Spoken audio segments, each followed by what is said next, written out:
Meu nome é Desirê Cordeiro, eu sou psicóloga clínica e psicodramatista. Esse vídeo faz parte de uma série de vídeos que serão disponibilizados no nosso canal sobre temas que consideramos importantes. Estamos gravando esse vídeo no final do mês de abril de 2021. Acabamos de passar por um momento de aumento importante do número de mortes diários por Covid-19 e uma ocasião em que temos uma das maiores médias mundiais de mortes diárias pela doença, infelizmente.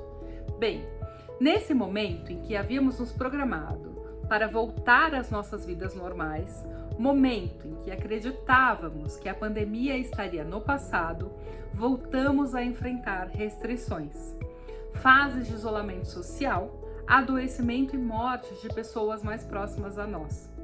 Com isso, muitos de nós começamos não mais apenas a nos sentirmos mais ansiosos, mas também a nos sentirmos mais desesperançados. E isso é especialmente preocupante. A desesperança é um dos sentimentos mais associados à piora da evolução de doenças clínicas, o que inclui a Covid-19. Por conta disso, precisamos pensar em estratégias e ferramentas para cuidar desse momento mais delicado. Temos que tomar cuidado com algumas coisas que já falamos em outros vídeos. Manter uma alimentação mais equilibrada, realizar prática de atividade física, realizar ou até mesmo começar a experimentar a meditação para quem ainda não experimentou, ter atividades sociais com pessoas que estão em nosso convívio, mesmo que de forma online, prestar atenção para ter uma boa noite de sono, se expor à luz solar para adquirir vitamina D e também ficar mais disposto, programar atividades de lazer, tomar cuidado com o tempo em que a gente fica nas telas, TV, celular, computador, tomar cuidado com o tempo que a gente gasta nas redes sociais, tomar cuidado com a exposição a notícias sobre a Covid e não ficar o tempo todo vendo as notícias de maneira repetitiva e sem fonte confiável. Ter animais de estimação também pode ajudar bastante.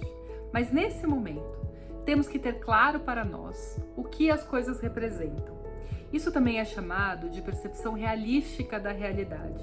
Ou seja, não podemos correr o risco de entrar em uma negação dizendo que está tudo ruim e que não tem nada de bom acontecendo. Sim, eu sei que tem muitas coisas ruins acontecendo, é verdade. A gente não pode também dizer que está tudo perfeito e que não tem nada que reclamar da vida. Mas eu sei também que aí na sua vida tem algumas coisas legais acontecendo e que a gente precisa valorizar essas coisas, prestar atenção nessas coisas. As vacinas são um bom exemplo de coisas boas que estão acontecendo, mas é importante lembrar que não é porque temos vacinas que podemos sair sem nos proteger. A vacinação é progressiva. Poucos países no mundo estão com taxas importantes de vacinação e as indústrias em geral estão com problemas para entregar as vacinas, mesmo a países que contrataram grandes volumes antes mesmo da aprovação das vacinas para uso em humanos. Podemos não ter das melhores taxas de vacinação por cabeça em nosso país, mas temos uma taxa legal quando olhamos na quantidade total e no tempo em que a vacina vem sendo administrada, o que não significa perfeição nem desespero. Então, na realidade, aplicamos bastante vacinas, mas ainda está longe do que precisaríamos aplicar. Além disso, temos que lembrar a ideia central da vacinação, que é a de que a proporção de pessoas que vão ficar doentes com formas graves será menor. Não tem como garantir que a vacina vai impedir que qualquer um fique doente de maneira mais grave ou que algumas pessoas morram, mas esse número vai diminuir. Já está diminuindo nas faixas que já foram vacinadas. É só olhar os números. O principal objetivo com a vacinação é evitar a superlotação de leitos e falta de medicações e oxigênio medicinal que temos observado. Exatamente por isso, manter os cuidados é algo essencial e que vai fazer parte da nossa rotina provavelmente por alguns anos ainda. Tem que usar máscara. Tem que cuidar dessa máscara. Nada de usar a mesma máscara cirúrgica por dias. A máscara dura de 3 a 4 horas. A máscara de pano precisa ser lavada e depois de 20 ou 30 lavagens, ela precisa ser descartada, porque as tramas do tecido podem se abrir e ela parar de ser eficaz para evitar a entrada e saída de partículas. Tem que tomar cuidado sobre o isolamento social. Enquanto estamos em períodos de altas taxas de contaminação, nada de festa, de aglomerações, mesmo com pessoas que também se cuidam, porque afinal de contas basta uma pessoa para todo mundo ficar doente. Se você tiver sintomas gripais, fique em casa, longe de outras pessoas e das pessoas da sua casa quando isso é possível. E busque atendimento médico se os sintomas persistirem por mais de 72 horas. Voltando para a questão central desse vídeo, a desesperança, você sabe se para a desesperança tem solução? Tem remédio? Como é que se faz?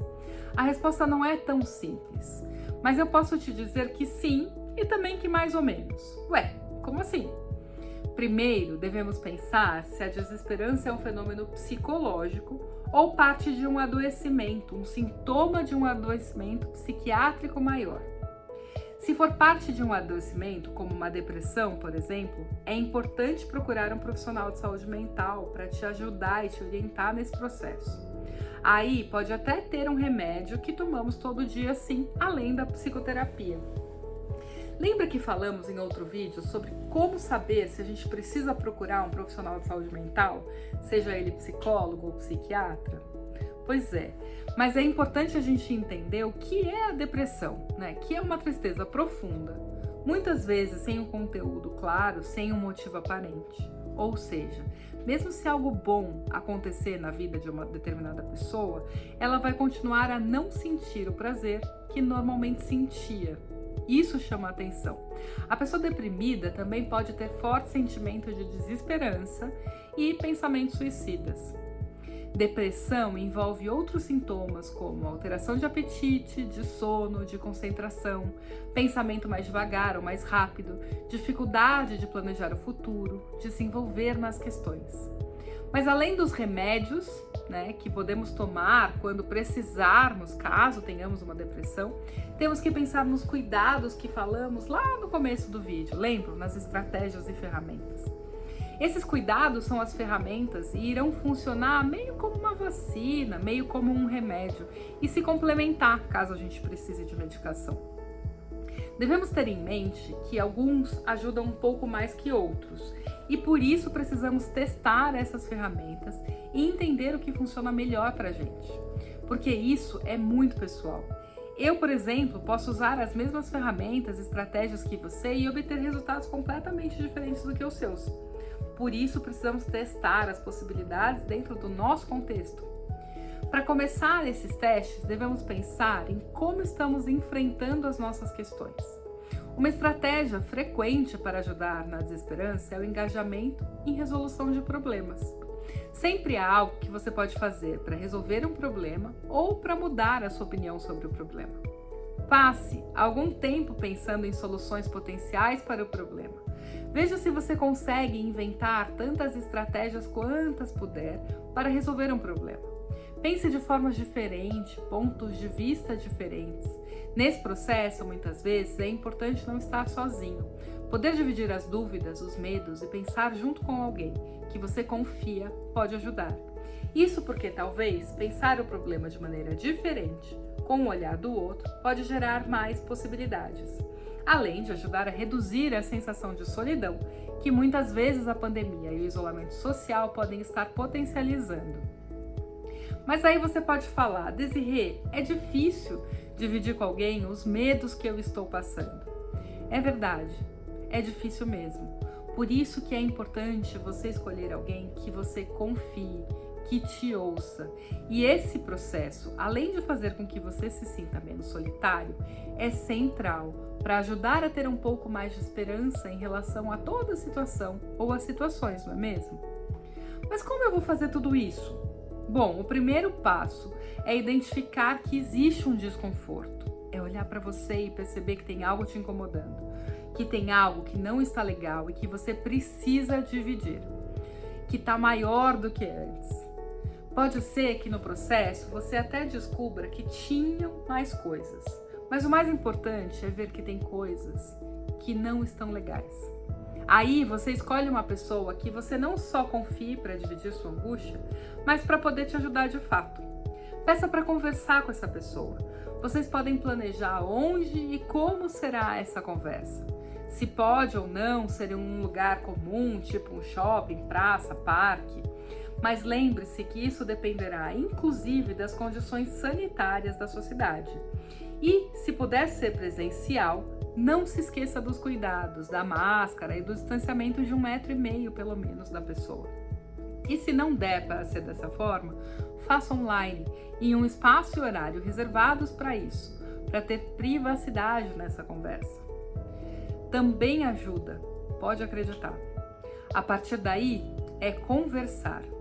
No processo, você vai montar planos. Sim, eu disse planos, no plural, pois para o mesmo problema pode ser necessário ter um plano B ou um plano C, não só o primeiro plano, que é o plano A.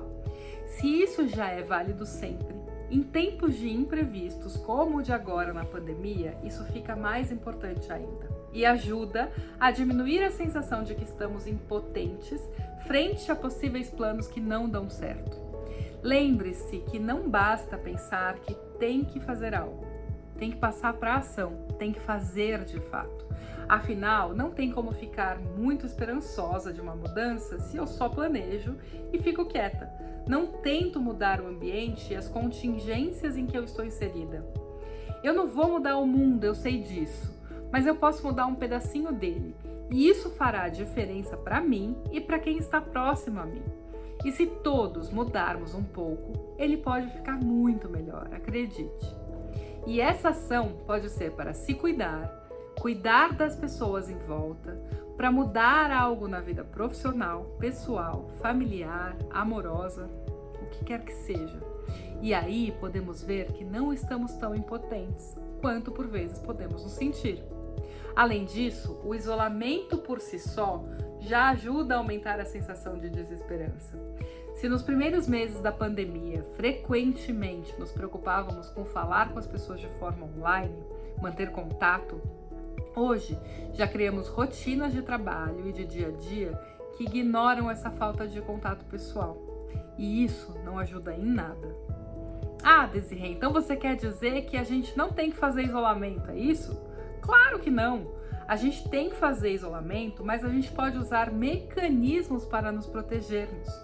Pensar em ligações de vídeos, em conversas com máscaras e à distância, em locais abertos, arejados.